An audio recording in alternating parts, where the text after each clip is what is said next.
Okay, welcome back, everybody. We need to keep on schedule. We still have a lot to go. And wine and cheese, yes. Okay, the next session. Go. Yep. The next session will feature short 5-minute talks by leaders of 9 different integrative medicine centers and programs in the Boston area, 6 at Harvard Medical School, plus Boston Medical Center and Tufts Medical Center. Chairing this session will be Dr. Vitaly Napadal, who is an associate professor of radiology at the Martino Center for Biomedical Imaging at Mass General Hospital. Although the Martino Center is not itself a center for integrative medicine, it is an important element of the integrative medicine network in Boston, since it has an ongoing NIH-funded program project on acupuncture and collaborates in its neuroimaging studies with many of the centers for integrative medicines that will be represented in this session. So Dr. Napadao is sitting over there. And we'll take it from here. Test 1, 2. Everybody can hear me? Excellent. So it's a real pleasure to have some of the leaders from some of the largest centers in Boston here to present as well. And I will be introducing you by name in order, and please keep your comments to the allotted time. Thank you very much.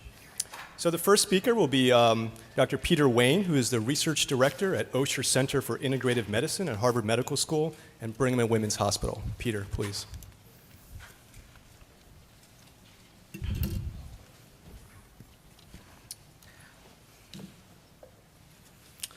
Welcome back.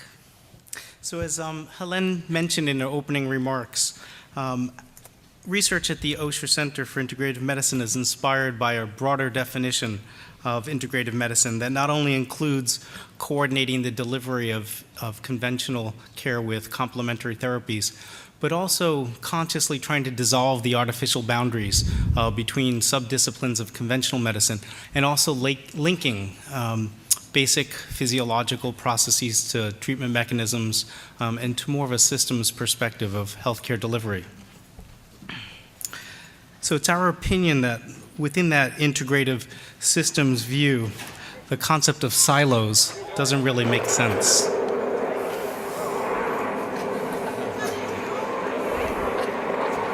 And this is our thoughts on where silos in conventional medicine should be going.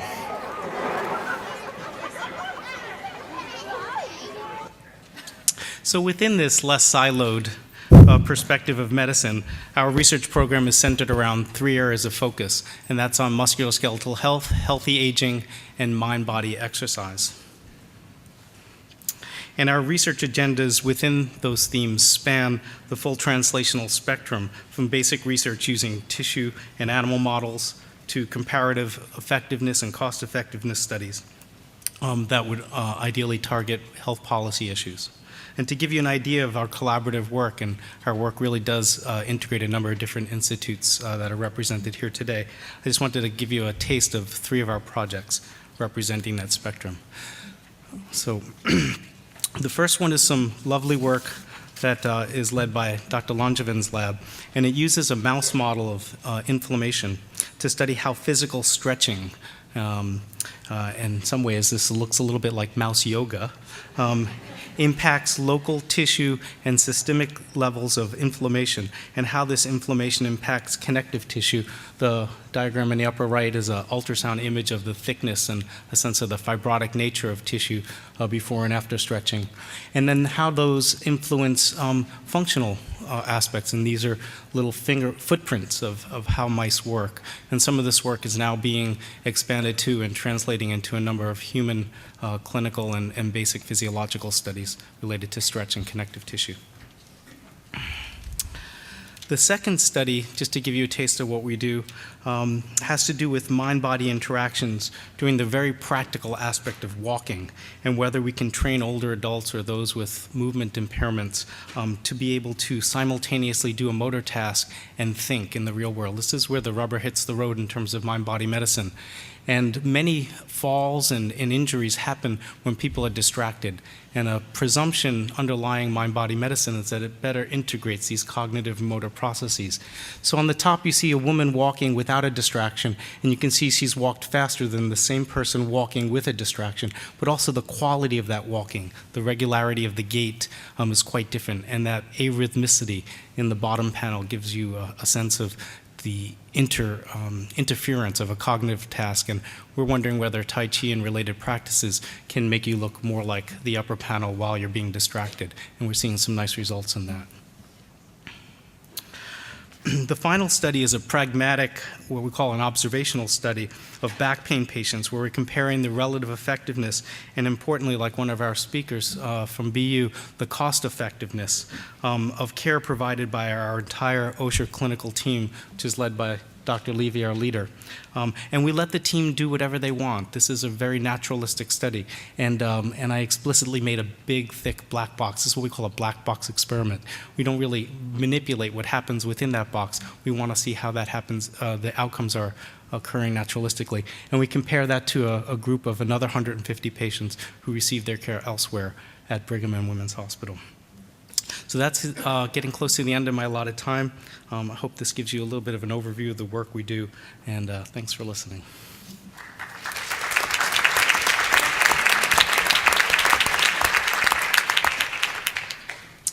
Thank you very much. And by the way, just a really quick announcement. There will be a panel following these talks, so please keep your comments till that time. The next speaker will be Dr. Greg Friccioni. He's the director of the Benson Henry Institute of Mind-Body Medicine at Mass General Hospital. Great. I want to thank Drs. Langevin and Wayne and Mehta and Levy for inviting me here today. This is really spectacular, being here with these wonderful colleagues. And that talk from Dr. Barabasi was just really, really stimulating. And I think we're going to form this amazing hub community. And through preferential attachment, we're going to make a big, big splash around here. So, BHI. I'm blessed to be the director at BHI. We're inspired every day by Dr. Benson, who you heard from this morning, in our mission. Our mission really is to try to optimize health and well-being in everybody, try to create a real community of care at Mass General, but also in the local community and the region, and increasingly globally, which is remarkably gratifying. We're also focused on public health as a strategy. You know that in the 21st century, non-communicable diseases are going to sink us. I read something from the World Economic Forum, said by 2030 it costs the world about $47 trillion, these stress-related non-communicable diseases. So we really have to get off our duff and learn as much as we can about how to reduce stress and build resiliency. So that's part of what we're trying to do at BHI as well. And we're trying to do that by advancing our understanding of stress and how to reduce it and how to build resiliency through research and education. And our research, we have a wonderful director of research, John Denninger, education initiative, as you heard this morning, Marilyn Wilcher, and our clinical programs, Dr. Mehta is our medical director. We start with integrative medical evaluations, and oftentimes patients are deemed appropriate for our stress management and resiliency training program, about which we're doing a lot of research. We have specialty programs looking at inflammatory bowel diseases, irritable bowel syndrome. We have programs now in pediatrics, again in functional bowel disorders, in oncology, geriatrics, cardiology, et cetera, et cetera. As Herb mentioned this morning, we're working closely with the military, trying to find ways to reduce post-traumatic stress and to build resiliency in our wounded warriors.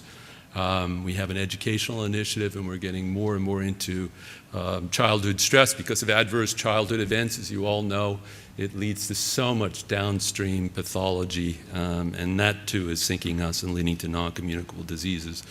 Globally, we're getting more and more call from all over the world. It shouldn't surprise us that the Middle East is calling for stress reduction, and we have programs now in Turkey, Lebanon, and as Herb mentioned, we are training trainers basically who will hopefully bring our program in stress reduction resiliency enhancement to caregivers in Liberia for obvious reasons. We're also involved in sports. As John Henry is our benefactor, we're getting more involved with Red Sox. For some reason, behavioral health is now a big topic there. And caregiver stress is another tsunami which is affecting this country. 61 million lay caregivers, 21 hours a week on average. So we have to do more in terms of reducing stress and building resiliency there. So in our research, we have a study which we think is very important from NCAM, looking at biomarkers in stress management. We have a very interesting study looking at multiple myeloma precursor states, MGUS, and smoldering myeloma. We're looking at physiology, methylation studies, other epigenetic studies, and so on. I won't go through the whole list. But our big focus is on genomics, epigenetics. To date, a lot on transcriptomics, but we also are getting involved in other epigenetic approaches, as well as neuroimaging. In the future, as I mentioned, we're really heavily into the public health model. What can we do to advance primary prevention, secondary prevention, and tertiary prevention of these non-communicable diseases? And we want to really try to unravel that interpenetration of a mind, brain, and body, because we think that that is going to lead to advances in management and in public health. And we are also involved in preparing the next generation of all sorts of caregivers, hoping that they'll really get excited by mind-body medicine and integrative medicine, because that's what we're going to need in the future in this century. So thank you very much.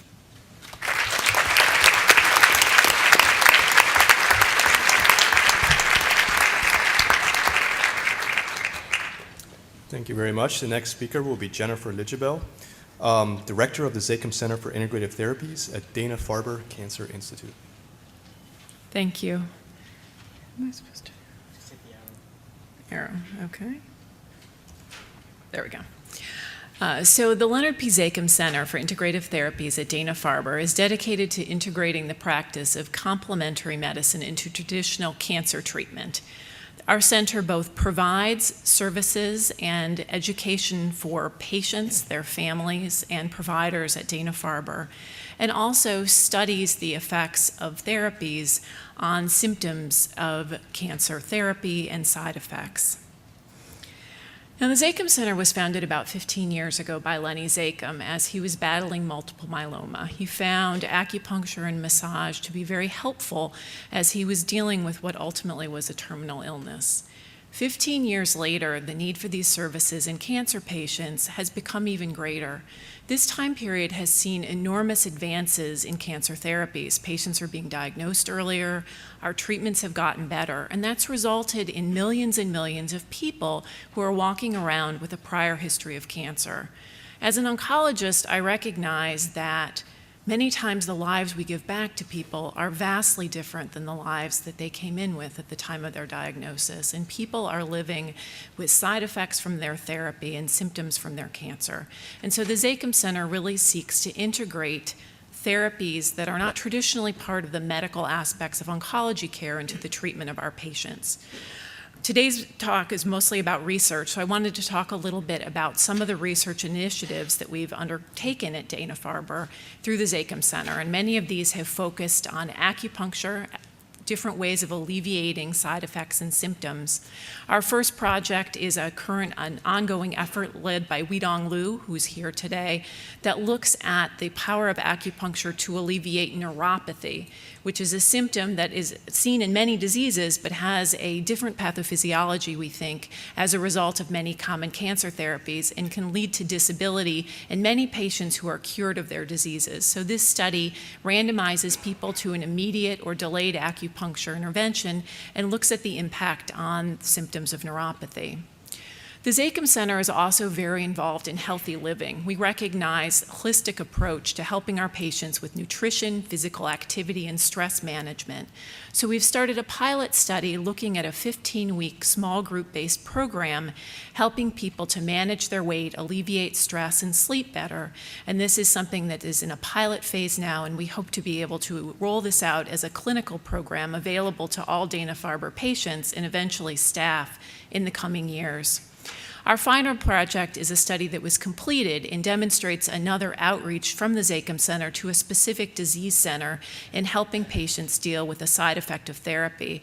This is a project, again, led by Weidong that looked at acupuncture as a means of alleviating symptoms in head and neck cancer patients who develop a lot of difficulties with breakdown of their mucosal tissues and dry mouth as a result of their therapy that really stops them from being able to get nutrition and hydration during and after their cancer treatment. I want to finish by a little bit more of a description of our center, as I know some of you may not be as familiar with this. The Zakem Center definitely has a research focus, but also has very robust clinical services, and we offer both group-based programming and individual services. Our individual services focus on acupuncture, massage, and Reiki, and then we also offer group programming, which is entirely free to patients and their families. Movement-based services like yoga, qigong, and tai chi. We also offer meditation and mindfulness, and nutrition and healthy living programming. And the final part of the Zakem Center is really education and outreach. We are really very much trying to partner with the medical oncologists and the surgeons and the radiation oncologists to enhance the care of cancer patients. And so this takes the form of education. We have an annual Lenny Lecture, which I know that we've had some esteemed members of this group who've spoken at this in the past. We also take part in a lot of the disease center programming for their patients to really let them know what kind of services are available to them and what the growing research demonstrates the values of these services for cancer patients are. We also have started some outreach programs to expand the reach of the Zakem Center within Dana-Farber by offering massage to patients as they're hospitalized for months on end for things like bone marrow transplantation. We offer Reiki and massage services during infusion for both adult and pediatric patients, and we also are starting some infusion and group-based acupuncture programs for common symptoms like nausea. Thank you.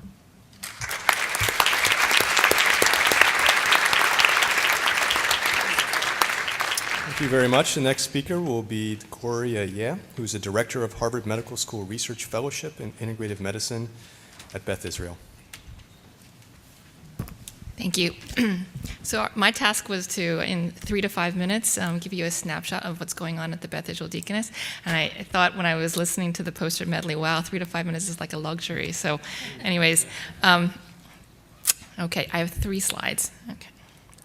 So the cornerstone of the integrative medicine program at the Beth Israel is really our postgraduate educational initiative. So the BI is home to the Harvard Medical School Research Fellowship in Integrative Medicine.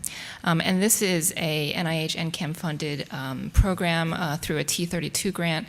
It's a 3-year postdoctoral program.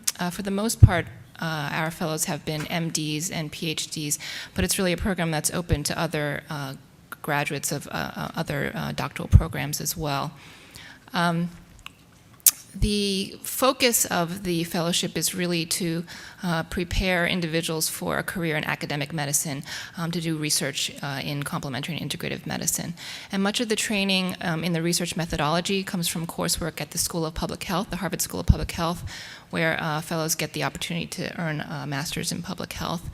And then really the mentored research project is the crux of the fellowship.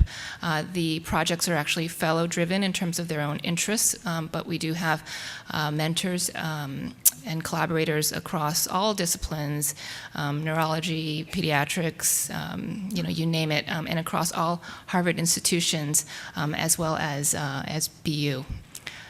So we've graduated over 25 fellows since the inception of the fellowship in 2000. And many of the graduates actually are here in this room today, and I think 3 of us on the panel, and all of our current fellows are here as well.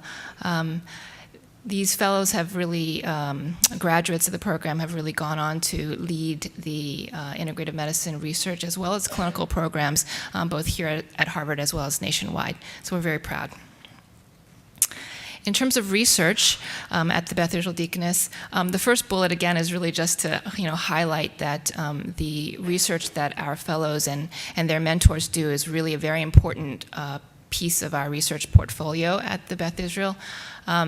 This is just a partial list of a few of the research projects that fellows, recent fellows or current fellows have been engaged in. So the first, mindfulness and obesity, Sarah Chaco, who is one of our third-year fellows, has been working in that area. There have been other fellows who've worked on projects looking at mindfulness interventions for TBI, traumatic brain injury, looking at meditation effects for cognitive function, as well as for headache pain. Selma Holden, who's one of our second-year fellows, is currently conducting a clinical trial of prenatal yoga for pregnancy-related back pain. And then two of our first-year fellows, Noelle Chan and Nina Shinde, are very interested in neurophysiology of mind-body, looking at addictions, anxiety, as well as interest in aging-related biomarkers. And then finally, Catherine Hall, who's a third-year fellow, has been interested in studying the genetic correlates of the placebo response. Outside of the fellowship, there's also a mind-body research program, mind-body medicine research program within the Division of General Medicine. And again, these are just a few of the studies that just to showcase the collaborations that we have across Harvard as well as the surrounding institutions. So the BEAM study and the LEAP study are two NIH NCAM funded R01s, multi-million-dollar 5-year grants that look at mind-body exercise, Tai Chi, and meditative breathing for patients with COPD. And this is a collaborative effort between the BI with the Boston VA as well as Brigham and Women's.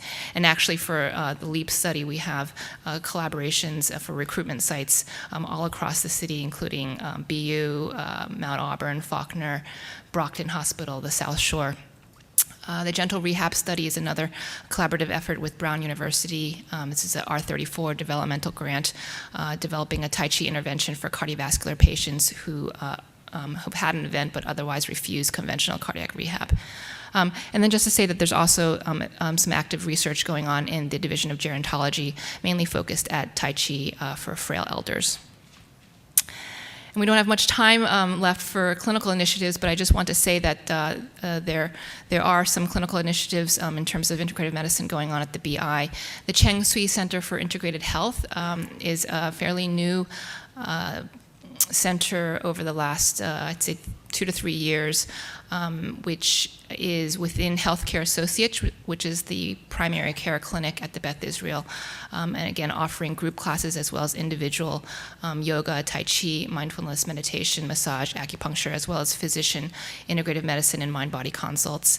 And there's also some clinical initiatives going on in the Department of Neurology as well through the Brain Fit Center, Tai Chi and other mind-body interventions being offered to patients there as well through the Parkinson's and Movement Disorders Clinic. All right, thank you very much.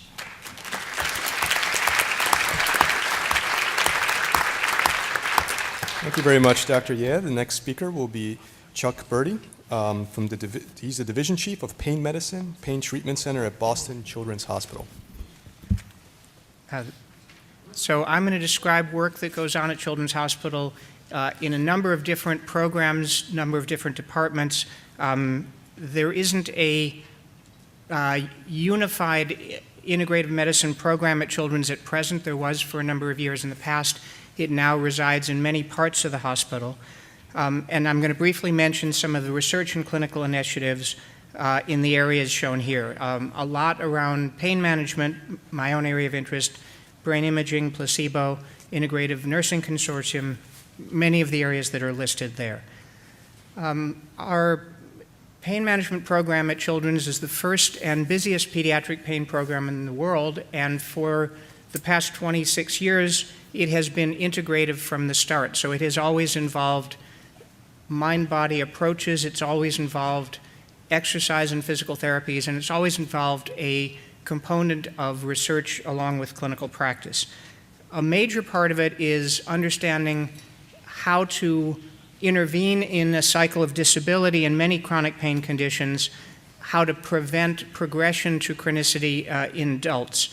We have a particular interest in a condition known as complex regional pain syndrome, or traditionally reflex sympathetic dystrophy, which is in many ways, I think, a quintessential mind-body condition, which has a robust literature in pediatrics. We did the first randomized trials of showing that an intensive program of exercise, desensitization, cognitive behavioral therapy, and overcoming fear of movement could result in improvement in pain measures and disability measures. And we've continued to study this with a series of studies over the last 20 years, and to study how best to intervene, what delivery models for rehabilitative treatment are effective and efficient. We have a very active program in functional brain imaging. We've collaborated for many years with a group led by David Borsuk, Lino Becerra, and their colleagues who were previously at McLean. We're able to recruit them to have their base at Children's, and they, along with Laura Simons, Alyssa LaBelle, Neville Sethna, myself, and others, have been looking at structural and functional changes in the brain in a number of pediatric chronic pain conditions, relationship to pain-related fear and avoidance, and what is modifiable by a very rapid program of rehabilitation. So showing that in as little as 3 weeks, you can reverse some of the structural and functional changes in patterns of functional connectivity, in patterns of descending inhibition, in resting state networks, in kids with CRPS, as well as related studies in pediatric migraine. So again, a major area of research is trying to understand imaging correlates of mind-body therapies. Many people here are interested in placebo. Ted Kapchuk and many others have been interested in therapeutic encounter and placebo and all the broad areas of that. My own work for a long time has been in analgesic clinical trials in children, and since Beecher and colleagues in the 1950s, the role of placebo in clinical practice, but also its role in understanding how analgesics work and how you study and test analgesics has been important.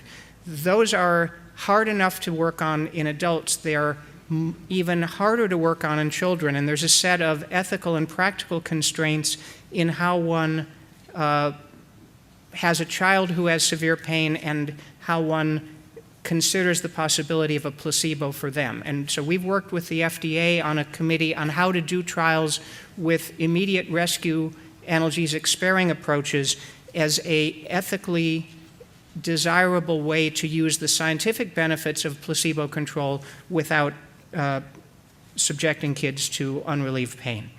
Joe Kosowski and Carolina Donato recently did a systematic review and meta-analysis on how well these trials work. They started with about 4,000 pediatric trials and did a nice analysis of their features. Wanchi Lin and colleagues have studied acupuncture in children for many years, acupuncture for pain, for nausea, for emergence delirium, studied features of how you do clinical effectiveness and efficacy trials in children. There's a whole group of people at Children's who are doing integrative therapies in a number of departments, and I just want to mention several who are here today. So Emily Davidson is a physician, MPH, yoga instructor who works with children with developmental disabilities and who has received funding to look at yoga and urban Zen integrative therapy. There's a group of nurses at Children's who've had a long-standing interest in a number of integrative therapies, in massage, in Reiki, in therapeutic touch, and in collaborating with groups of nurses throughout the Harvard hospitals on these approaches. There's been a lot of previous epidemiologic work. When Kathy Kemper ran the integrative medicine program, there's a lot of epidemiology of complementary and alternative medicine use in children, and this has been continued in some staff survey work. Recently, a program called the Center for Families has emerged as a home for complementary and alternative medicine at Children's, and I think will be a place where these types of therapies and effectiveness research will blossom at Children's because of a core group of people now based there who've taken on an interest. So that's a short whirlwind on some of the work at Children's. Thanks.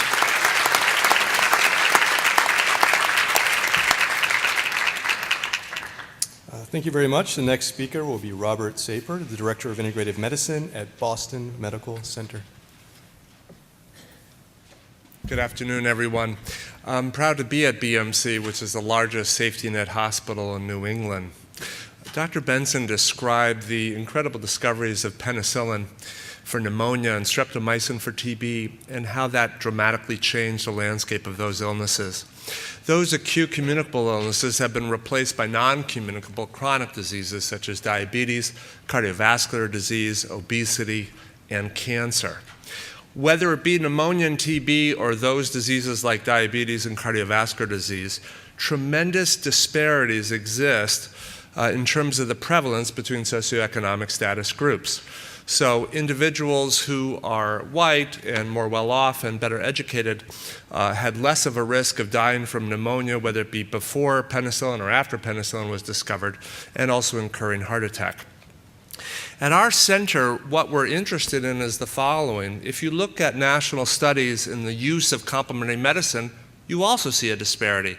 You see that there are 2 to 4-fold differences in the use of yoga, massage, acupuncture between whites versus non-whites, high income versus low income, highly educated versus high school education.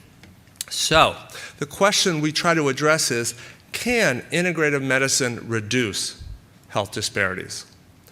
And if the answer is yes, then from a social justice point of view, not allowing or having these therapies available to everyone is really not just. And so for that reason, we founded the Program for Integrative Medicine and Healthcare Disparities with a mission to substantially impact the quality of life for the urban, underserved, through providing access to integrative medicine clinical services, research, and education. These are some of the clinical services that we offer. All of these services are either free or on a sliding scale. And if someone's not able to meet the lowest level of that sliding scale, it's a very simple process to have that waived. We offer acupuncture and massage, which are, you could say, almost traditional CAM therapies now being offered, as well as consultations. Integrative medicine group visits you heard about from Dr. Gardner, that's an innovative activity that takes advantage of 2 factors. Number 1, the network or community that's created with a group of patients and practitioners that's very different than the traditional dyad of doctor and patient. 2, it takes advantage of the education that goes on between those different individuals that rises above just the individual, again, patient and doctor. We're also involved in the Cancer Center, and we offer yoga classes as well as Tai Chi classes. The next thing I want to speak about is our research. And so the first research study is Back to Health. And Back to Health is a comparative effectiveness randomized controlled trial between and that's the second one here, between yoga, physical therapy, and education. 320 participants with chronic low back pain that are recruited from our community health centers, predominantly low SES. The key point here is this. What is the bar that we have to meet so that a CAM therapy such as yoga is mainstreamed into healthcare? And what we would say is that it should be equivalent to a reimbursed common approach, such as physical therapy for chronic low back pain. So this is a non-inferiority trial to see if yoga is as good as PT, and preliminary unpublished results at 12 weeks show that yoga is indeed equivalent to PT in terms of reducing pain intensity, improving function, and also medication use. The first study is Dr. Gardner's study funded by PCORI, looking at this integrated medicine group visit model at BMC and 2 of our community health centers for patients with pain and depression to see if indeed it is superior to usual standard care for those conditions. We're also part of a national network of institutions, 16 across the country, for integrated medicine research called BraveNet. Music and massage are nice, but are they necessary? And that's what our study is looking at by bringing music therapy and massage therapy onto our inpatient floor, 6 West at BMC, seeing if it really can impact the triple aim, which is reduce cost, improve patient outcomes, health outcomes, and improve patient satisfaction. And lastly, we've just received a grant to tackle such a challenging problem, the rising epidemic that is being created with our returning veterans with PTSD and associated other mental health disorders, using yoga for chronic low back pain. Given that there's such a stigma around those psychological disorders, using the back pain, which is a very socially acceptable reason to see the doctor, have that be the entree and see if yoga can make an impact on that. So thank you very much.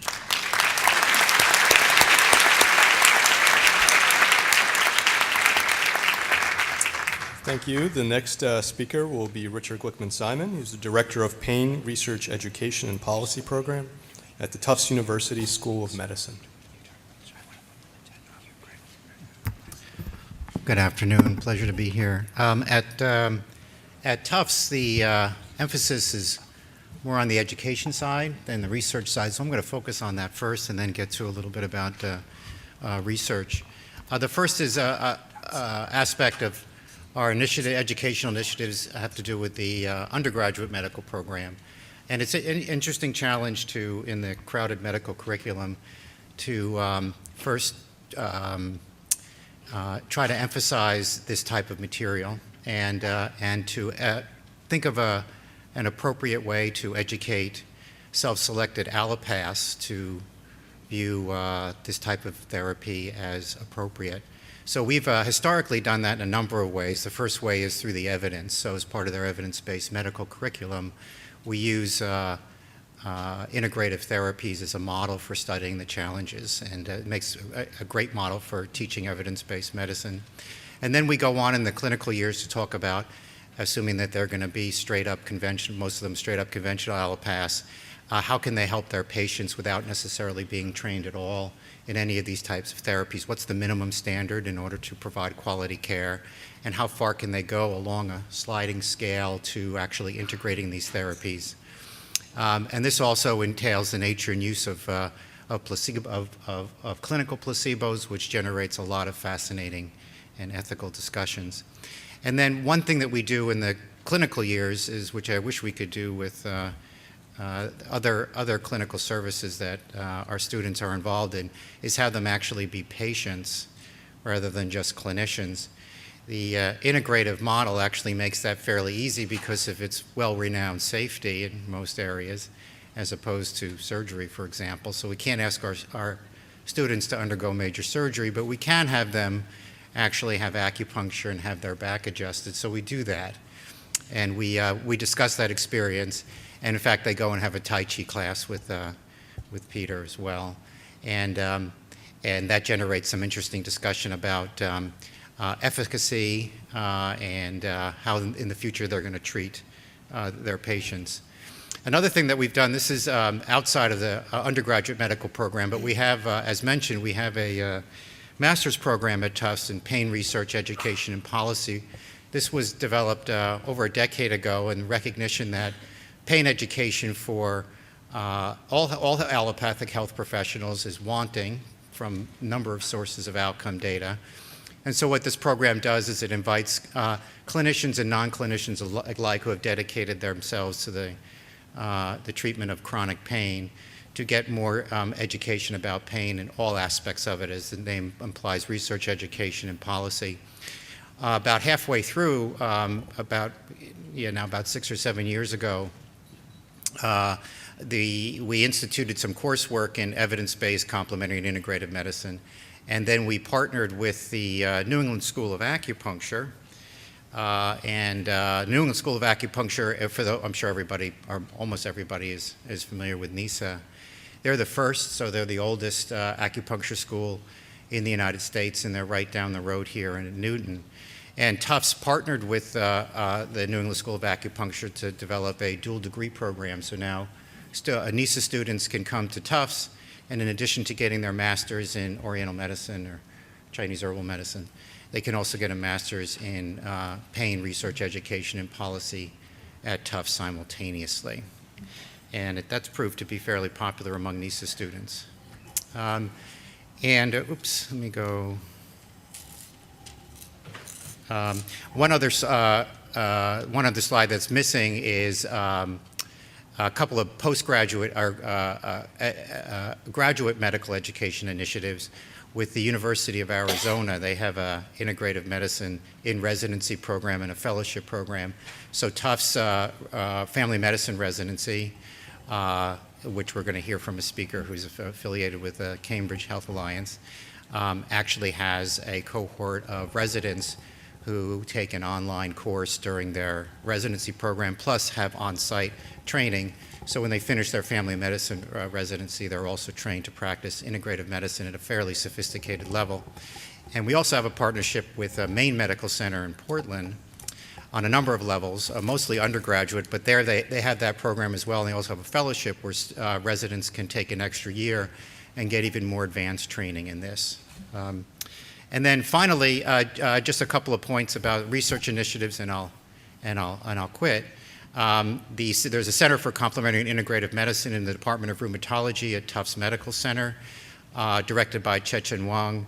And because it's a Department of Rheumatology, the outcomes of interest there are rheumatoid arthritis, fibromyalgia, and related diseases. And she's particularly interested in the effects of Tai Chi and other mind-body therapies on those. And then the Freeburn School of Nutrition and Science Policies at Tufts, who has an affiliation with USDA Nutrition Research Center, where we study fairly extensively dietary supplements, including antioxidants and probiotics. Thank you.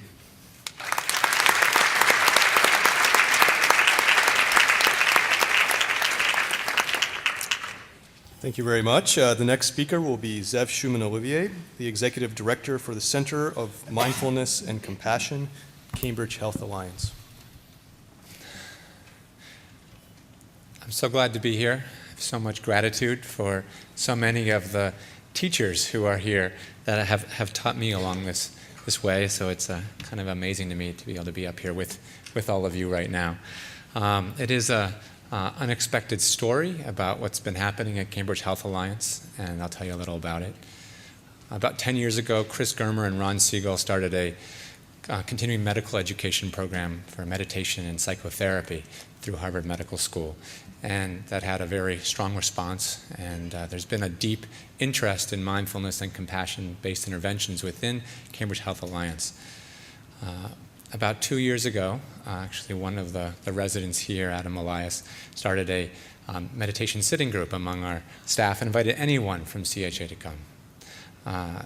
After several years of having just retreats open to everybody at the hospital, there was a network of about 200 staff members who started to talk about the idea of somehow coming together and forming a center. And a resident that's not here, a PGY1 intern, actually proposed the idea to the CEO and got his attention. And from there, the Center for Mindfulness and Compassion was born.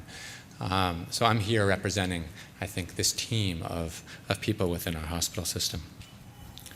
I should say Cambridge Health Alliance is a community-focused healthcare system in the Metro North Boston area, serving about 7 Metro North Boston cities with about 130,000 patients. We envisioned a center that had 5 different areas of activities, including patient care, integrating into every level of patient care at the hospital system, looking at provider-employee self-care, having a robust professional and professional education and community training program. We also have a commitment to all of the communities within our network and have already started to begin working with schools and other community partners to develop mindfulness and compassion-based programs, as well as several scientific research areas that we're working on, and we are here today because we're looking to collaborate. I'm going to tell you about one research project that has really brought together all the energy of the hospital system, and this is our Mindful PC project. We looked at the Affordable Care Act and the way that it has recommended the implementation of patient-centered medical home models across primary care.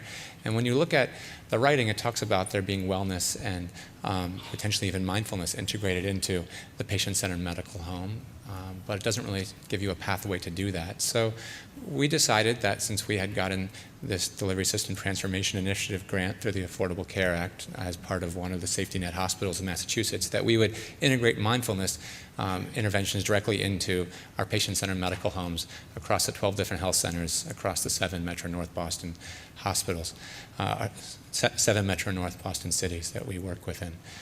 So we are actually beginning to train providers, our mental health care providers that are the integrative behaviorists that will be entering into the primary care centers and the patient-centered medical homes to be able to deliver mindfulness-based interventions.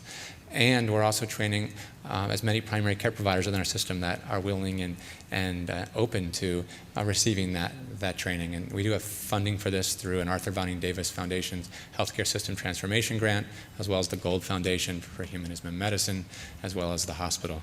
And we're hoping to train 1,000 patients in mindfulness, 500 in a 8-week mindfulness group, and 500 in a brief introduction to mindfulness group, as well as, and we're using a 2x2 factorial design so that we can look at the effects of both provider training and patient training on the PCP patient relationship, as well as various different behavioral health outcomes, both through our electronic medical record, as well as through some other ways as well.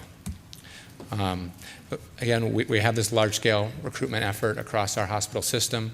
We're looking for opportunities to collaborate with other centers. We recognize there are other hospitals in the system that have some very advanced neuroimaging, genetic, physiologic tools that we'd love to be able to help recruit for. And so I think that's where I will end for now. And I really appreciate the opportunity to be here.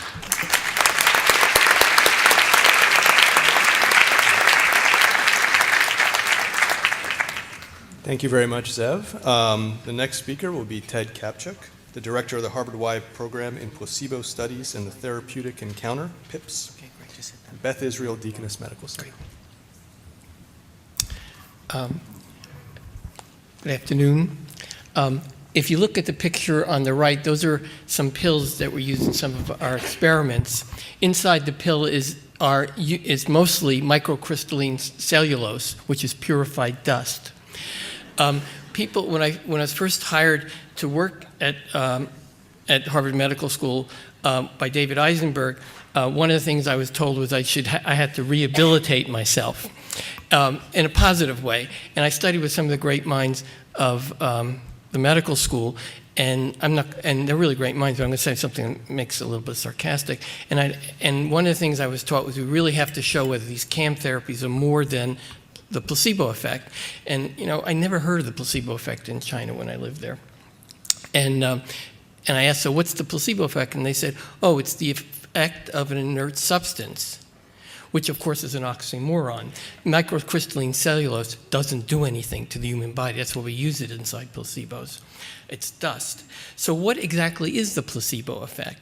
The placebo effect is actually everything that surrounds that pill. The picture on the left, or the left. And that includes words of kindness, acts of decency, the laying on of hands, commitment to be present, and being an empathetic witness. It includes rituals, words, silences, attentive listening. It includes an incredible amount of stuff. And what placebo studies does is use the fact that our culture has developed this technique of giving people fake pills to separate out something called an active ingredient from all the things that surround the active ingredient and quantifying it. And it's really not much more than the actual common ingredients all healers have. The program Placebo Studies has lots of collaborators, thank God, and I'm going to mention a few. I was asked by Helen to speak about the Martino Center, which actually is silly because Vitaly Napido, next to me, is a very important component of the Martino Center. But Martino Center has the largest set of NIH grants around CAM in the university area, especially in terms of acupuncture and expectation and placebo. The PIs of our program project, which is now in its 7th or 8th year, are Bruce Rosen, Randy Golub, Kong Jen, and Vitaly Napido. Besides being involved in the program project, all those investigators have RO1s in placebo and/or expectation. It's an incredible team. Also, I want to mention at the Martino Center is Karen Jensen, who demonstrated that recently demonstrated that placebo effects can be activated non-consciously, which is obvious to any human being, but it was important to demonstrate that in the medical literature. And also recently, neuroimaged physicians' brains while they're treating patients and showed an interesting overlap with the placebo effect. The second place I'd like to mention some of the collaborators of the PIPS program is the Beth Israel Deaconess Medical Center. Tony Lembo is a GI doctor, has done incredible work of demonstrating that one can break down the complete placebo effect into component parts and then put them back together in a way that's analogous to a dose-dependent relationship. That's pretty cool, right? It shows that placebos can work like a drug. Another person, he's also another person at the BI is Rami Burstein, who just studied randomized 459 migraine headaches and was able to disentangle the placebo effect from the effect of rosatapine, max salt, and demonstrate that the placebo effect is at least 50% of the drug effect. And if you tell people that the drug is a placebo, the drug is 50% less effective. That's amazing. And the last person at the BI is Catherine Hall, who spoke for a minute before. She should have been able to speak for much longer, who's doing incredible work in microbiology. And the last thing I want to say is that our program has lots of collaborators at the other side of the river, the Faculty of Arts and Sciences, and we have projects in the history of science and anthropology and maybe something else. Oh, and quantitative social sciences. Anyways, thank you very much.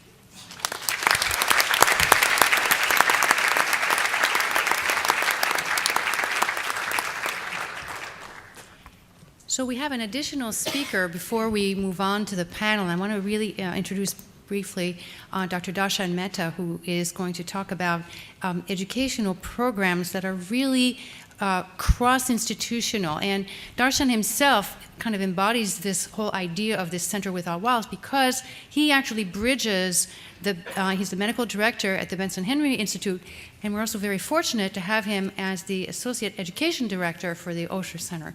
And it turns out we could not have picked a better person to talk about these cross-institutional initiatives. Thank you, Helen, for those kind words. I'm really fortunate to be amongst peers, colleagues, and teachers here. And the role, as Helen mentioned, is to think about how do we then now teach the next generation of healthcare providers in all the different forms that healthcare is provided for. So I wanted to just think a little bit about our educational mission represented when I first came on board as faculty at the Benson Henry Institute for Mind-Body Medicine, now broader thinking about at Harvard Medical School through my role also at the Osher Center for Integrative Medicine. And the first mission is really to provide integrative medicine educational offerings to healthcare students, trainees, and providers. This is really the core. All of you are amazing individuals, whether it's regards to research, clinical work, or in the ways in which you teach others. And we want to really tap into that resource that you provide. And as we think about our future endeavors, similar to as we've developed a research network here, one of our future endeavors will also include developing education networks as well as clinical networks, similar in the ways that we've learned about today. Second, we want to and continue to and would like to expand our serving as a resource for Harvard Medical School and its affiliate hospitals and training programs. Finally, we want to promote self-care practices for healthcare providers and trainees. And I want to just illustrate two examples that we've done at MGH, and we're looking to replicate that at other institutions as well. One is our example in palliative care, where we took the MGH palliative care team, we ran them through a modified version of the relaxation response resiliency program, or the stress management and resiliency training program. And we are now looking at the effects that that type of team-based intervention has on the way that care is delivered to patients. And secondly, we are currently in the midst of a study at MGH looking at all incoming internal medicine and psychiatry interns, and they are also undergoing a stress management and resiliency training as a part of their curriculum, which is really novel. There's nothing like this. And so if you can imagine, at MGH was one of the biggest training centers across the Harvard Medical School system. 75 to 80 residents are receiving this training, and we're going to now look at future outcomes and how that impacts the way they deliver care to patients. I wanted to just briefly talk about the different types of educational initiatives we have done here at Harvard Medical School. And as we look at the survey of this, in undergraduate medical education, we have preclinical exposure to complementary integrative medicine through practice of medicine.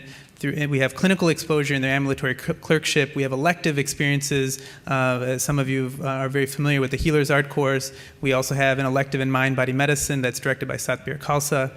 We have research opportunities, scholars in medicine projects, which we've supported both at the Osher Center for Integrative Medicine and at the Benson Henry Institute, as well as Helene oversees the predoctoral program, which supports scholars in research at that level. Finally, secondly, in graduate medical education, we have clinical experiences, ambulatory elective opportunities. We have, again, opportunities for research participation.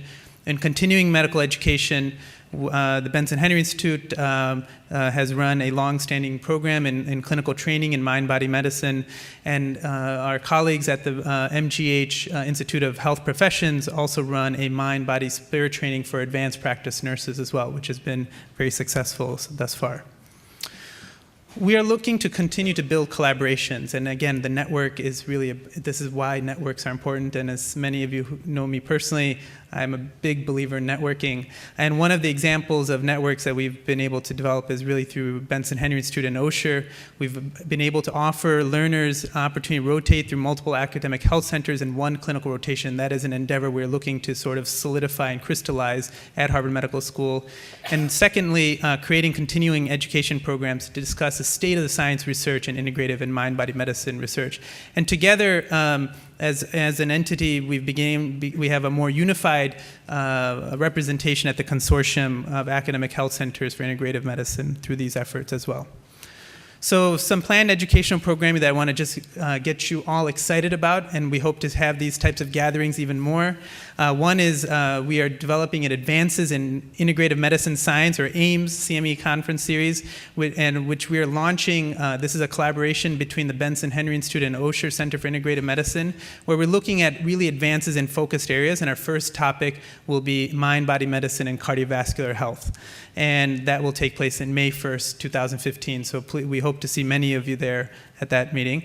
And then again, this is to all of our clinicians in the crowd. You are also important parts of our research endeavors, but we are looking to develop, we will be developing beginning in March, multidisciplinary case presentations through integrative medicine grand rounds held at HMS and the Brigham. This is going to be modeled after the very successful, and all of you have probably read, the New England Journal of Medicine case records, as well as the JAMA clinical crossroads. So really to have a multidisciplinary and interdisciplinary approach to patient care. And we will be asking each of the institutions to really provide input into that multidisciplinary case conference series. Finally, future directions. really, this is we're in a period of evolution, and we want to develop and evolve the integrative medicine curriculum into the new Harvard Medical School curriculum. There's a new curriculum on board at Harvard Medical School, and really incorporates, as we spoke with the new dean of medical education at Harvard Medical School, they really want to have incorporated self-care practices, have it incorporated into physiology, and as well as we will be developing advanced clinical electives that incorporates pathophysiology with the clinical practice. We will be developing a certification pathway in mind-body medicine, which we've begun at the Benson Henry Institute for mind-body medicine, as well as thinking more concretely about interprofessional education opportunities. And I think that's it. Thank you.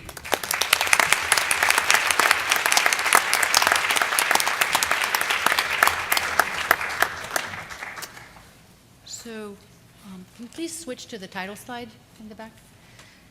So the next stage will be our panel discussion, and I'm very pleased to introduce the chair of our panel, Dr. Steve Schachter, who is a professor of neurology at Harvard Medical School, who's also the director of the Center for Integration of Medicine and Innovative Technology, known as CIMIT, and also director of education at the OSHA Center for Integrative Medicine.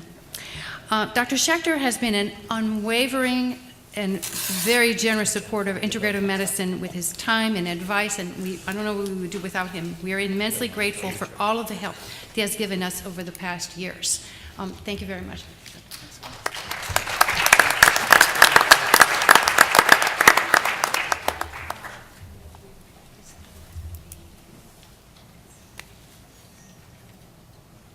Thank you very much. It's a pleasure to be here, to see many old friends, many new folks I'd like to get to know. Welcome David Eisenberg back, who was the person that got me involved with the OSHA Center years and years ago. And it's a pleasure to see how it's evolved and transformed. This panel discussion is really meant to be a time for those of you who've joined with us this afternoon to participate and become engaged in the conversation. And in that spirit, I would like to call on Michelle Middleman, who's been a big supporter of this conference. Michelle, where are you? Hi. Please come on up. And Michelle has been a leader in global strategies to incorporate integrative medicine into healthcare, and I would welcome any remarks or observations you might have. Thank you. Thank you. Actually, you know, it is such a pleasure to be here. I see so many wonderful, familiar faces. You know, it's a long time living here in Boston, and it's been a long time in coming to have this particular event. So this is wonderful. Again, my name is Michelle Middleman. I'm a co-founder and the CEO of Global Advances in Health and Medicine, which was a journal that was launched in 2011, which it's pretty much a communication platform to catalyze social media, or actually, I think we should probably, related to David King's presentation, really call it a cognitive network, to build collaborations, innovations around whole person and whole system approaches to health and well-being. So it has a pretty much distinct mission and vision. And so we're here today really enjoying the approach in terms of really bringing everyone together in very many different ways. I also, was really taken by David King's presentation in terms of this is Global Advances is another microcosm. It's another place where we are part of it in terms of different systems spreading out in different ways. And so, it's instead of, we're trying to eliminate the serendipity and really create the collaborations and the networks that can really build innovation and build different things in different ways. So just to please think of us when your submissions, and also you have little cards attached to your itineraries to get a 6-month subscription. But I really also wanted to say something else that, I've lived in this community for 30 years, and I can't tell you how much this event means. It's a pivotal historical event, really, to bring people together in a new way, in a different way, where that historically we all know that institutions work sometimes separately in silos, as we saw, and to be able to bridge and to really share commonalities in terms of research, it's really, really quite remarkable. You know, we're all interconnected and interdependent, and you know, I just wonder, I cannot help but wonder with such enthusiasm as we think about where can this go. You know, we've talked about so many of the different collaborations that are existing now, cross disciplines, cross institutions, innovations that are being shared in different ways. And you know, I invite everyone here to kind of think about what will this all look like in another 10 years after what we've seen just in the past 10 years. So thank you.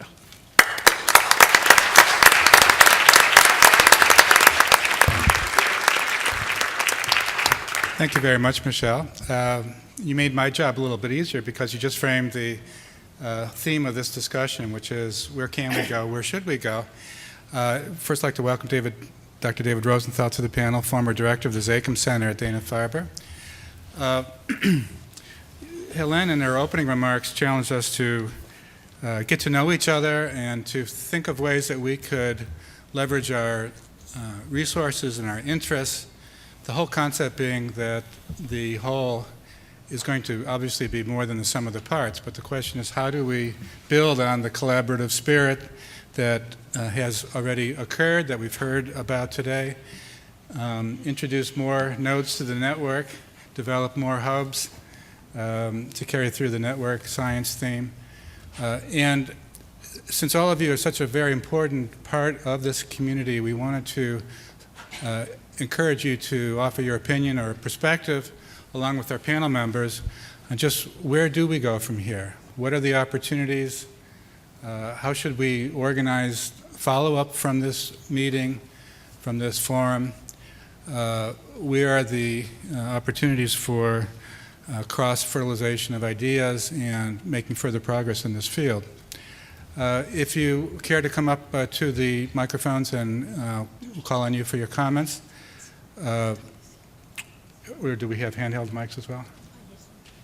And I think probably best if you can approach the microphone so we can all hear you. And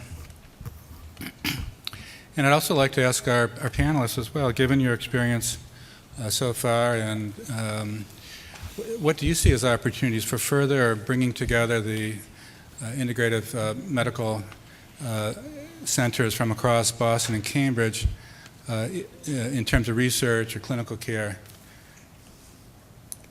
David, since you're new to the panel, I'll put you on the spot.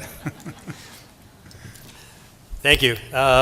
It's a pleasure to be here. And first of all, I think a great congratulations should go to Dr. Langevin for really organizing this. When we talked, when Helene first took the job over, we discussed ways of how do we communicate and collaborate together on various things. I was the medical director of the Zakim Center, and Helene was coming in as the director of Osher Center. And wouldn't it be great if we could all collaborate and work together throughout the Harvard University community and further on various projects? And it was great to see what's happened in a year's time, Helene, that what you've been able to produce here with your staff and all the collaborations. And I think this is a beginning. As Michelle Middleman has said, I think that there's been lots of attempts in the past to try to get groups together to collaborate, but I think that this is the initiative we all needed. And the question is, as Darshan said, how do we go ahead with the next steps? And I believe the next steps is communication is really paramount.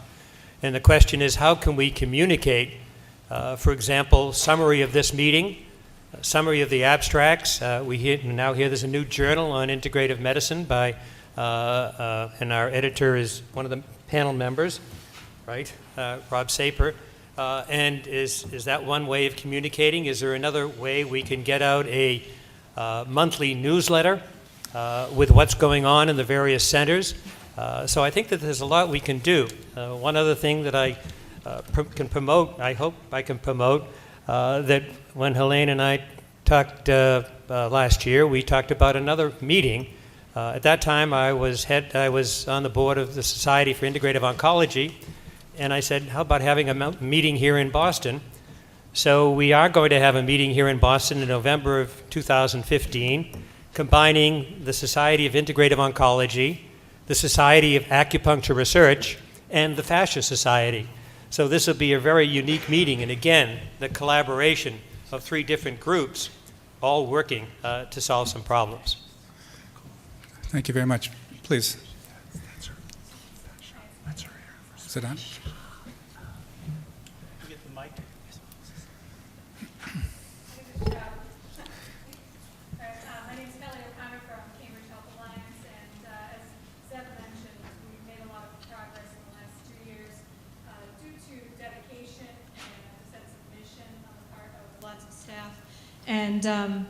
And obviously grant funding as well. So I'm curious, as we move forward, which of your centers or programs are revenue generating, or how are you otherwise subsidized? Thanks.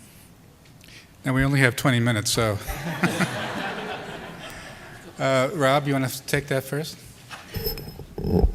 I think that's a $64,000 question. I can certainly say our program isn't positive, and I'd be very surprised if any other one isn't. But that's exactly the metric that we have to look at. And so if integrative medicine truly brings value to patients, that has to be demonstrated, and that business model has to be shown to healthcare executives, hospital leaders, et cetera. And so, so it can be mainstreamed, and we can be in the positive. Until that happens, it's nice what we do, but it's not necessary. I think if you heard Rob's talk, the issues of disparities and how you handle some people who have means and some people who don't. Give an example. We've been interested in different delivery models for cognitive behavioral therapy for kids with chronic pain. And group-based models have been looked at for a long time by John Kabat-Zinn and others for adults. And so Rachel Coakley is a psychologist in our group who developed a model with children and adults, 15 children, 15 sets of parents coming together. And because some people can't pay for it, if you call it a psychoeducational intervention, where those who can pay something, those who can't don't, unlike healthcare where Massachusetts, you can't do sliding scale officially for healthcare, it turned out to be an efficient way to provide that service in a way that breaks even and offers it to more people for a high intensity, short set of settings, and she's got quite a bit of outcomes data on that intervention. But that's an example of where a group-based model, and even though you think health insurance ought to pay for it, but while they won't, it's a way of at least delivering it to a broader group of people. So that's just one example. I can Go ahead, Peter. just broaden the discussion on the value of these programs. I think Dr. Mehta and Zev Shulman have talked about caring for the care providers. And some of our work is targeting populations that have a lot of challenges like back pain and nurses. And the cost for replacing a high-level nurse are really high to the hospital in nurse turnover and employee turnover. And the cost of errors due to not being in your highest function are really high. So I think this question about what's the effectiveness and the cost effectiveness of these programs can be broadened beyond just patient revenue to the larger revenue of the healthcare systems. Greg, did you want to add? Yeah, I would just second what we heard about developing hybrid models. So as you saw, several of us have an internal medicine, integrated medicine consultation, which you can bill insurance for, but for the group session or massage, et cetera, yoga, there's a fee for service for the patient coming through. Just as an anecdote, we were visited by CMS, I guess about 4 years ago, and wellness or art sort of programs are on the radar screen because they're going broke, and So we have to keep that in front of us. But these hybrid models, I think, thanks, Dr. Mehta Darshan has done a great job as our medical director, and we're at a break-even point now, which is really good. Rob, I think, did you mention that you have a PCORI grant, Boston Medical Center, to study cost effectiveness? We try to incorporate cost-effectiveness metrics in all our studies, and the PCORI grant and our yoga grant, so that we can get good economic data to then make justifications to corporate funders, CEOs, insurance companies of the cost-effectiveness of a given intervention. So given that your centers represent a spectrum from community-based medicine to academic health centers, pediatric hospitals, and so forth, are there funders out there, are there funding organizations interested in cost effectiveness of integrated medicine that may be compelled to award a grant to a composite, across the spectrum of various healthcare models, the medical home and so forth? That would be a very tangible way of collaborating one group with the next. Are you aware, is anyone aware of any such funding sources out there? AHRQ is very interested in that. NIH less so, PCORI even less so. Usually it won't work well as your primary aim, but often as a secondary, tertiary aims. I think certainly a Boston-wide collaborative looking at some of those questions would be incredibly innovative and attractive. And I guess one of the reasons why I'm here at the podium is to say that it can work across institutions. The organization I work with, called CIMIT, is a consortium of Harvard, Boston University, MIT, the VA system, Northeastern, Draper Laboratory, MIT, if I didn't mention them already.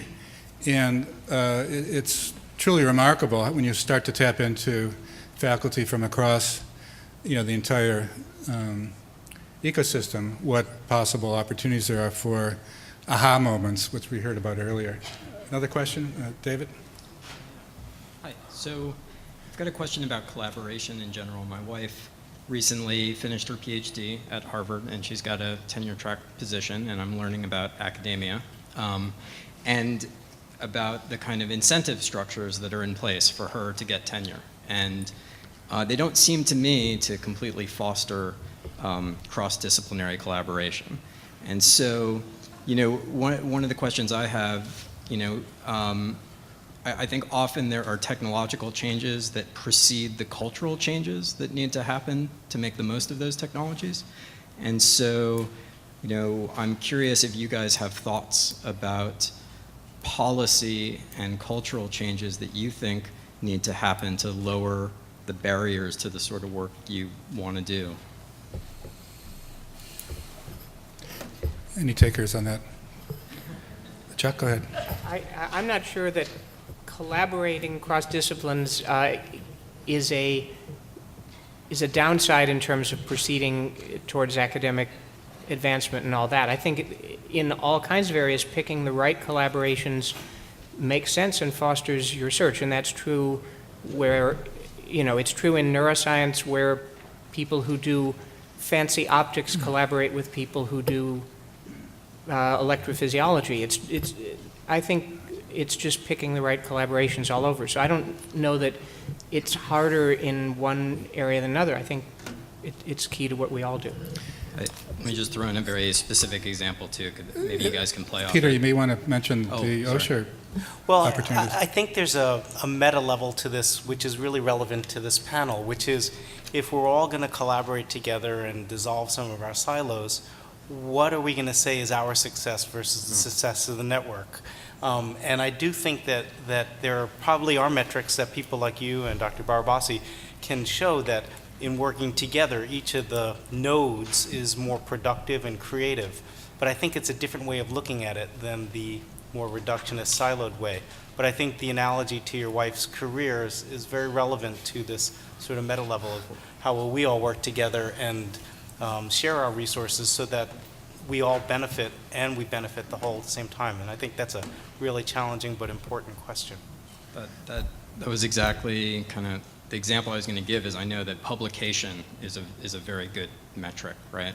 But if somebody creates a data set that they don't publish on, but a host of other publications are built on, it seems that we don't have as good a way of tracking that in the same sort of way. So I don't know if you have ideas about what you'd like to see, or if you were to make recommendations for people setting policy to say, here's the direction we'd like to push in. I mean, you talked about one of them, but. I mean, I think the increasing use of the co-first authorship, that if you write a paper in Cell or Nature or Science and there's two first, both authors contributed equally to this, still protects people who are in large-scale collaborations a bit. I think it's helping that. And I think we're seeing, trends now in NIH funding, albeit that the total level is down, of efforts to foster interdisciplinary, in fact, even multi-institutional research. There's something called the National Centers for Accelerated Innovation at NIH, and the National Heart, Lung, and Blood Institute has funded 3 centers across the country, including one here in Boston, to create new diagnostics therapies for heart, lung, blood, and sleep disorders based on multi-disciplinary collaborations. And furthermore, to blend in a business commercialization mentality to that as well. And even NCAM now is supporting some of that same kind of work through their SBIR grants. Please, let's have your question. Eric Rosine, Boston Medical Center. Fantastic talk. The networks are beautiful. And I'm wondering how electronic medical records could be used and how something like a practice-based research network could be applied to these centers to answer the questions we're all interested in. Good question. Does anyone have experience with multi-institutional use of EMRs for research purposes? I think a number of us do.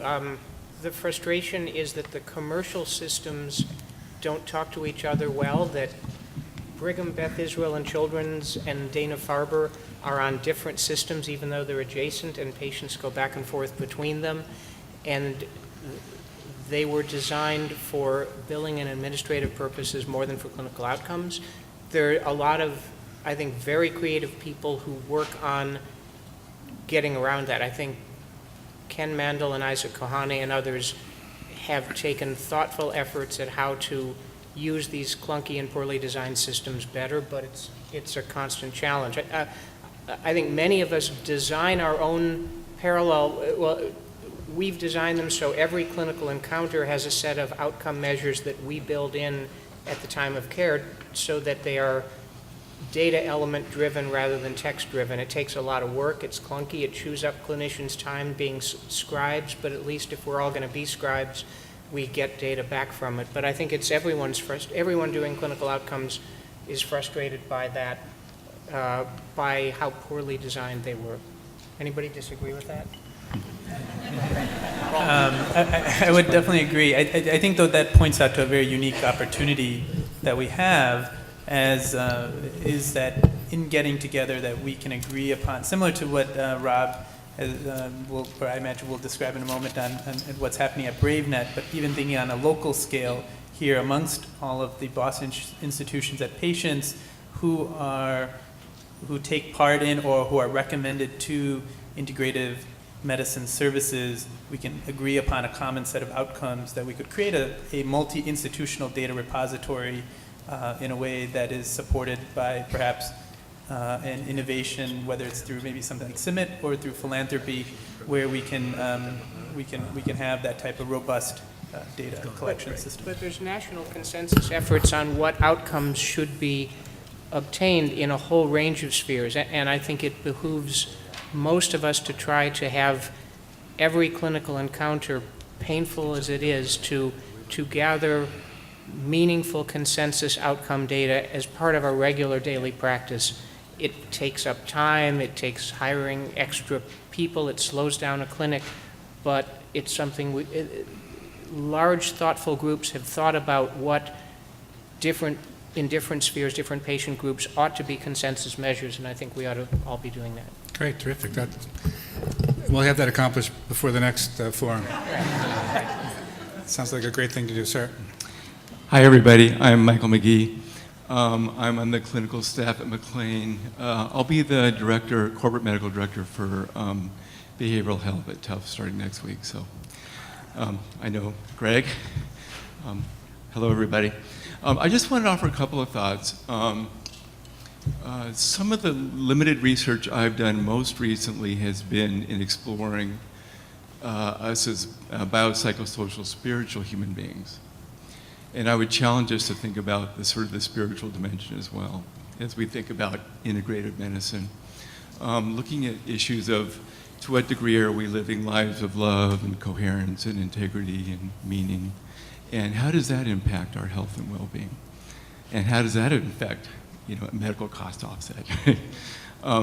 Some of the, some of the stuff I've done is looking at doing sort of multidimensional spiritual assessments, and then targeting psychospiritual interventions to address relative spiritual weaknesses. And I think meditation, yoga, great tools. I've been practicing meditation now for at least 30 years, wonderful. But it's going out in the world and then practicing that in our daily lives. It's so important. So that's just one thought about expanding our paradigm to include looking at ways to address and enhance people's spirituality. As an addiction psychiatrist, I think the 12-step paradigm has been one of many potential ways to look at that. The second thought is really looking at expanding integrative medicine to also include sort of human services in general. Some work that I did about 20 years ago, I was able to show a reduction in costs and improved outcomes by providing supportive residential centers to people who were in detox, and we were able to reduce costs and improve clinical outcomes by addressing their social human service needs as well. So that's just, to me, it's all part of the big puzzle, not just integrative medicine, but also the social services as well. Thank you. Thank you. Please. Hi there. First of all, I want to say thank you. My name is Linda Cleary. I work as a physician assistant at Visions Healthcare. It's a smaller health facility, and I feel very fortunate to be there. And I'm very happy to be here, but one of the things I just wanted to comment on is I do think that the functional approach of looking at a patient has been not talked about a lot today, and I personally have seen amazing success after practicing over 20 years in conventional medicine. I think that to actually put this as a piece for future, whether it's in the educational model, which is what I would hope to see, it would be something I would love to have, or has anyone talked about that in the research? Because simply looking at things, the biochemistry behind it may be a little challenging, but the treatment for some of these patients is simple. Supplementing them with vitamins and folate deficiencies and things like that, again, the biochemistry, I will admit to, can be a little challenging, but I've seen amazing success. And if you were looking at the total healthcare dollar, I personally have seen this in taking care of some of these patients who've come into our practice, and I just didn't know if anybody else has talked about this, or if I think I saw somebody mention COMT and methylation, which I thought was great, but. So functional outcomes, do those enter into any of the research that we heard about today so far? So I think, you reference a functional medicine, which is an emerging, I think, body or an emerging field in integrative medicine, or has been associated within integrative medicine. I think, again, it goes back to when we think about education, research, and clinic, from my perspective, is I think this, again, is an opportunity to allow for critical thinking to emerge, and that's really the skill, at least in medical school, that really we're encouraging our students to really develop, is around critical thinking, applied, functional medicine, a part of it that is obviously around applied biochemistry, and thinking about the relationship of food and how food can influence health outcomes and other aspects. again, I would just kind of relay, sort of maybe backpedal just a little bit, just to really think about what have we already known based on, I mean, all these individuals here have done amazing research, and how do you apply that in a system in a way that is replicable, that is doable, and that is cost effective. And educating the learners to do that is really, to me, the bigger task. And if functional medicine offers that as an experimental paradigm, I think that's something we can learn from. Great, thank you. We have time for 2 more questions. First here. Hi, I really don't have a question. I just wanted to let you know that my name is Bridget Chin. I'm an acupuncturist, medical acupuncturist at Spalding Rehab Hospital in Charlestown, and also at the 3 outpatient clinics. I just wanted to let you know that even though we are not a hub there of research for integrative medicine, we actually incorporate a lot of integrative medicine into our programs. We have a very active integrative medicine lecture series once a month for the residents and for all of our staff and employees. We have a Re-Energize program where we provide free acupuncture, massage, and Reiki for our employees once a month. We are involved actively in supporting our marathon runners that are coming up for next year, and are putting together a program of Reiki, massage, and acupuncture for sports performance, and supporting them through that. We have residents who rotate through my clinic and are educated in acupuncture, biofeedback, everything for chronic pain patients in our Medford office. We have Harvard Medical students, Mass General Pain Fellows, only the ones that rotate through ours, and our PM&R Fellows. We actively have inpatients.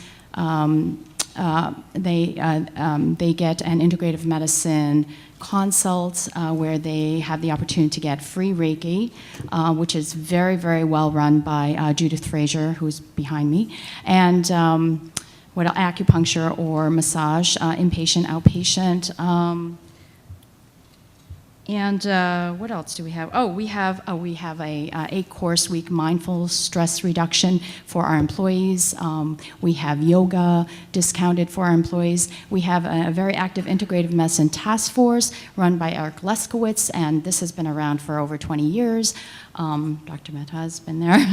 And we've had Dr. Henry Benson speak for our grand rounds. I gave grand rounds on acupuncture, and our patient population is very unique in that we have spinal cord injury, traumatic brain injury, stroke patients. We have a pediatric patient population, disorders of consciousness group of patients that are in need of integrative medicine, and it's very difficult for me to get any financial benefit or benefit from the people above me to support this, to get more research and to have more patients, more fellows and medical students and residents involved. So I welcome any collaboration and assistance in trying to get the word out. Yeah, here again, it's a very unique population that may, be synergistic with another center, and together form a very, viable opportunity for research. And I know a number of veterans, injured veterans, are treated at Spalding as well, and the Defense Department has had an interest in integrative medicine for some time. So, yeah, Peter? Just to highlight some of the research that is going on. So we do a number of our Tai Chi studies with the Motion Laboratory based at Spalding Rehab, and some of the work of the fellows that Gloria has overseen have done some mindfulness for TBI patients. So I think if you poke around a little bit, you'll find some open-minded researchers there that you can collaborate within. But again, this forum is to make us aware of even our local networks that sometimes we're not aware of. That's great, thank you. Thank you, Greg. I think I cut you off before you wanted to say something. No, I just wanted us not to forget what Michael had brought up about spirituality, and it is a very, very important point. And it's interesting, when we do our composite resiliency enhancement, that spiritual connectedness always seems to be a dimension that improves in patients. And it's it's not lost on us that Dr. Barabasi used the term preferential attachment. That's part of nature itself, and that's part of our patients. And so it's reflected in whole person care, which is a gigantic movement that integrative medicine overlaps. So I'm glad you brought it up, Michael. Thank you. And please. Oh, my, I get to go last. My name is Carol Rossi, and I have been a nurse for 33 years, and I am a recent graduate as a nurse practitioner. So my sort of couple of commentary come from a pretty vast background, so just to give you that so you'll understand is I worked inpatient care, I've done home care, I worked in managed care and as management, I've done research, and now I've also traveled and worked with multiple different ethnicities, and obviously now I'm a nurse practitioner looking to work in primary care.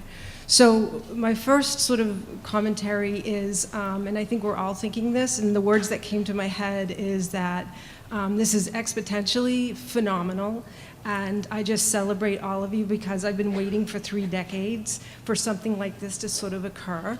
And it also touches upon a couple of things that Dr. Mehta had said.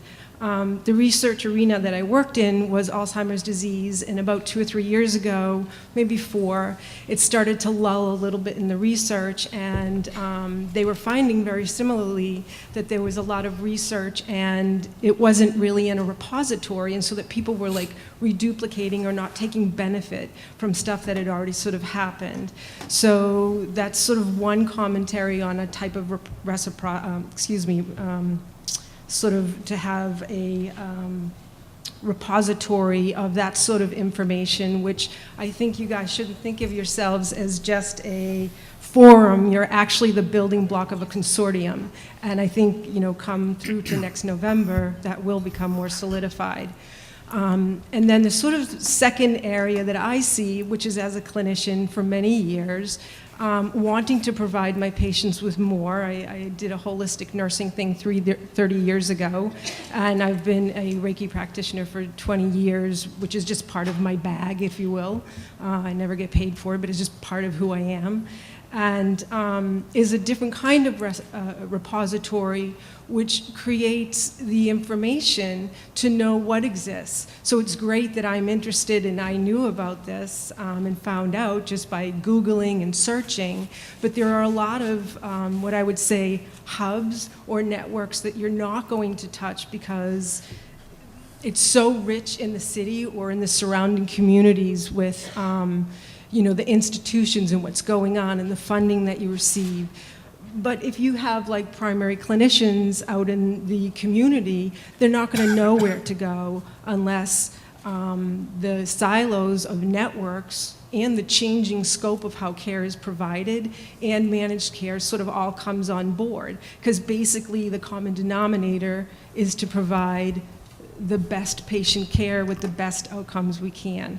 So I guess my second commentary, if somebody has any response, would be to also build, and some of you have really been doing this, but it's to sort of make it more of an archetype of what people access to find that. Thank you. I think because of time, we're going to have to end here, but I think your comments are excellent, and I know the center has plans to create a network of clinicians as well, much like what we're seeing here in terms of research, and that is the goal, is to integrate in that dimension as well. So thank you very much. Well, it's been a pleasure. I want to thank our panel. I want to thank our audience.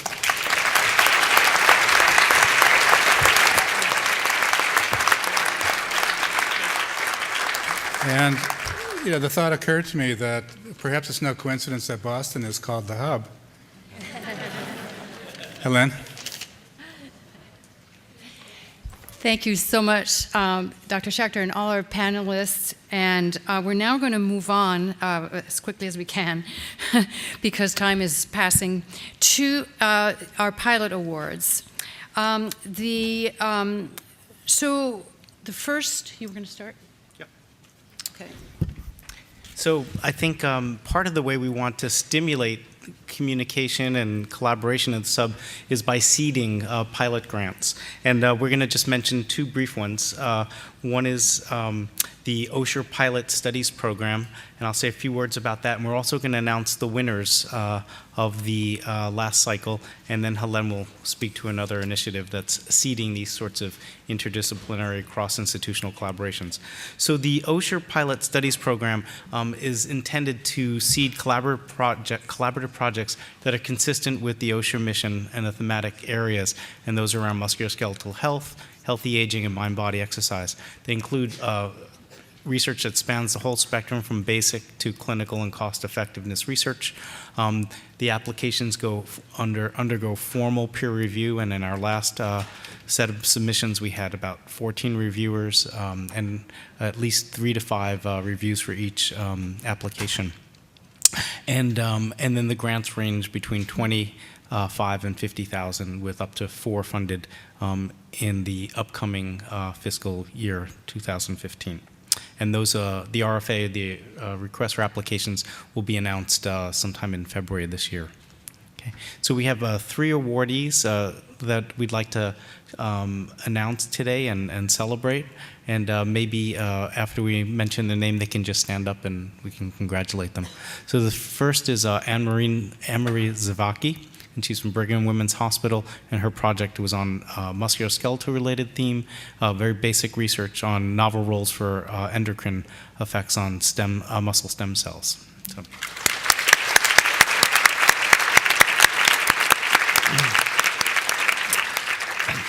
Our second awardee is Selma Holden, who's a fellow in the T32 Fellowship at Beth Israel, and she has an exciting project on prenatal yoga for pregnancy-related back pain studies, and that involves both clinical outcomes as well as balance and biomechanics.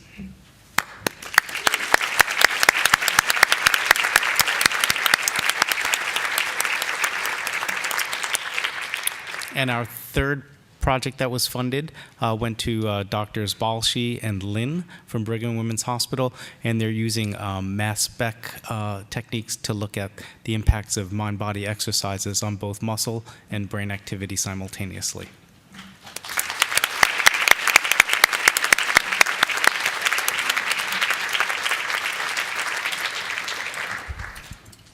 Our next program is our pre-doctoral fellowship program, which is a new program that we've just started this year.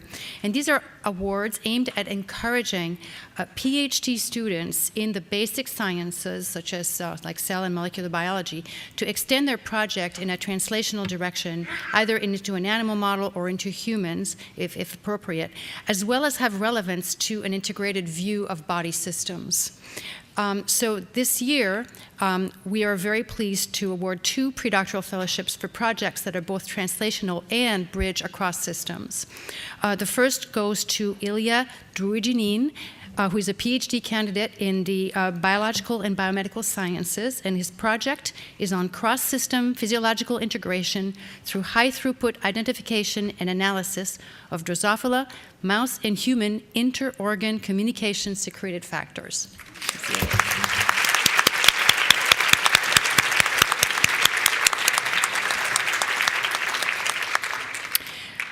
The second award goes to Joy Zhao, who is a PhD candidate in systems biology. Her project is on the effect of human antimicrobial peptide combinations across physiological systems on the evolution of pathogen resistance to the innate immune system, with relevance to lifestyle and wellness. Where's Joy? I don't see her. Is she in the back? Oh, she's in the balcony. Congratulations. All right. We're now, I'm finally thrilled to end this plenary session. What's this? Huh? Oh, with another, that's not how I meant it. With another giant of integrative medicine. My predecessor, the former and founding director of the OSHA Center, Dr. David Eisenberg, who will give out the award for Best Poster. Dr. Eisenberg's pioneering work on the widespread use of CAM therapies provided a foundation for the field of integrative medicine as a whole, including the wonderfully vibrant integrative medicine research network displayed in the presentations and posters that we saw today.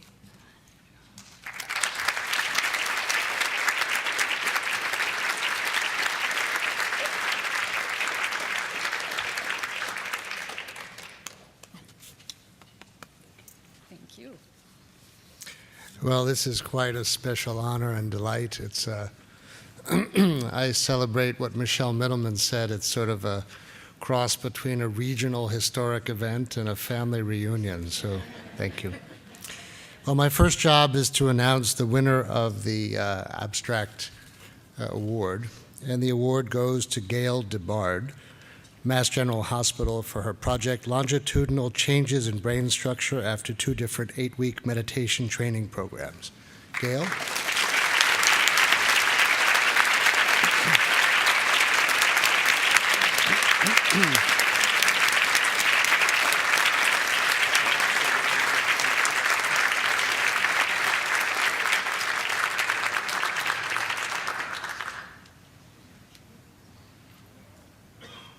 Thank you. We haven't scripted this part yet. Thanks. Thank you.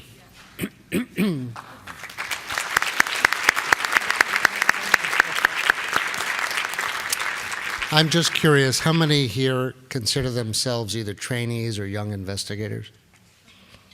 It's a good number, good. Hélène invited me to make a comment or two, so I choose to do so. Both are really inspired by a Chinese anonymous saying that many people who I've worked with in this room know very well, which is, whenever we drink the water, I break up, we have to remember who dug the well. So I want to reflect on 2 elements that are invisible here, but very visible to people who've been in the field for a long time. One is a word of challenge to the trainees, and the other is a word of shared gratitude. So first, it's worth reflecting on the fact that 30 or 40 years ago, a few very courageous people in this town, and they all know who they are, and many of them have been in this room today, took it upon themselves to ask some fundamental questions about the nature, utility, and value proposition of the other medicines, the non-conventional medicines, what became CAM.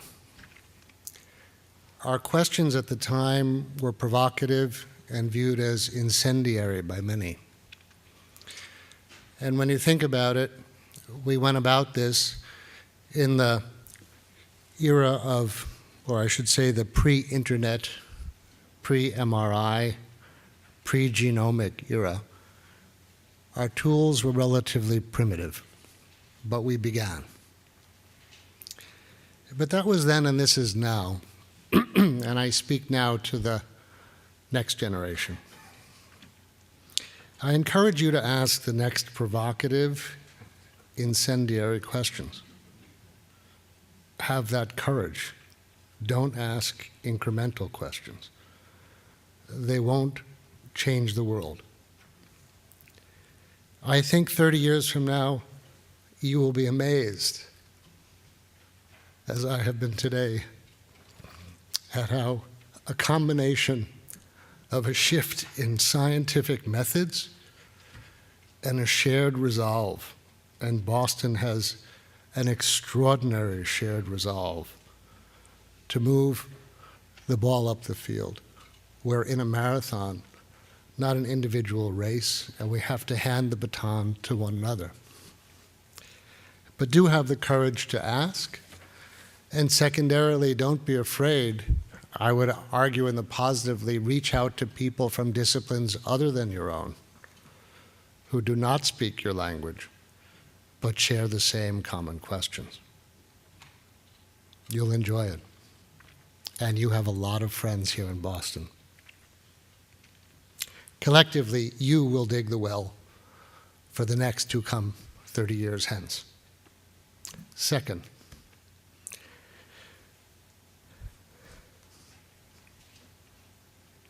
forgive me, this is more important. I'd like to publicly acknowledge the Bernard Osher Foundation, and particularly Barney Osher and Barbara Osher, who I had the pleasure of meeting in the 1990s, and without whom the infrastructure of so much we have benefited from, everyone in this room, would have been completely unimaginable. So you need to know that. In the late 1990s, Barney Osher, pretty much individually and with the help of some wonderful friends and advisors, made the determination that this fledgling field of CAM, and now it has merged beyond integrative medicine to an aspiration of integrative health, which I find so refreshing. And he said it would benefit from the stewardship of excellent institutions and people who knew the rules of scientific inquiry, and also educators and policymakers, if it was really going to have a substantive impact on the way health care, meaning medical care, is delivered, and the way health is perceived by generations to come. He made that decision. He invested a fortune. It was Barney's extraordinary generosity and foresight that enabled so many in the Boston area and elsewhere throughout the United States and the world to methodically apply the rules of scientific inquiry, to test our hypotheses about the ways, number one, to treat and manage disease and human suffering on the one hand, and number two, to help people optimize their health and joyful living on the other. We are all beneficiaries of the Osher Foundation's extraordinary investment in this area, and I salute them on our collective behalf. Thank you all.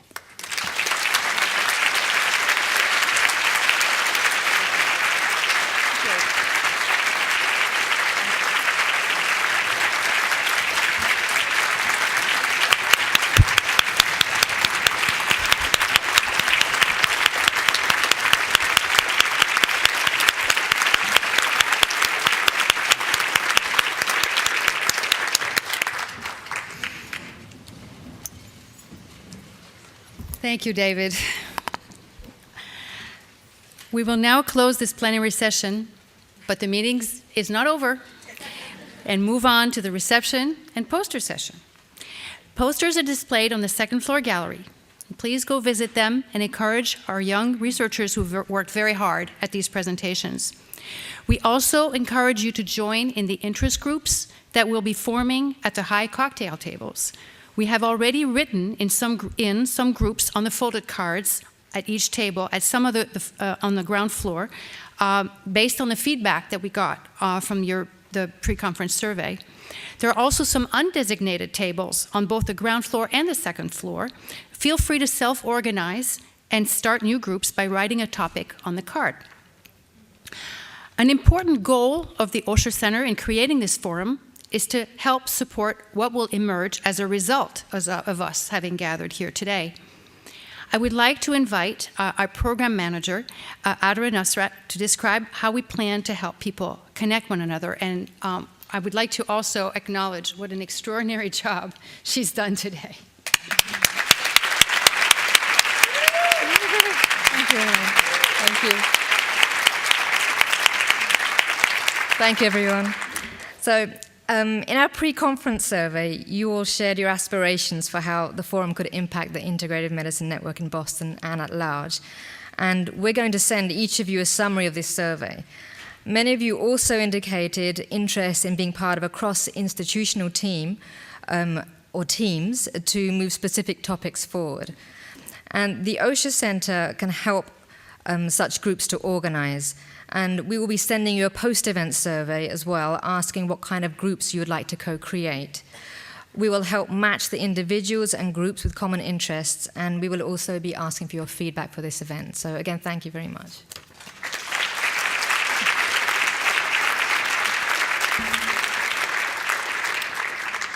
So if you've not already done so, we encourage you to go and play with the live network maps on the video monitors on the ground floor next to the exhibit tables. Our next step will be to build a network map for clinical and educational activities, as we've mentioned, and we're looking for people who might like to help us with this initiative. We are interested in connecting people within and across academic institutions and also extending these partnerships to the community. We are thrilled that the audience today represents a rich mixture of clinicians, educators, and researchers, both within and outside Harvard Medical School. Our success in this enterprise can become a model for other groups to do the same. Thank you again to all who've contributed to the success of this day, especially our volunteers who have generously donated their time to make the event go smoothly. Our Integrative Medicine Network is just beginning its self-awareness phase, and let's work together to make it grow and prosper. Thank you all for coming, and enjoy each other's company.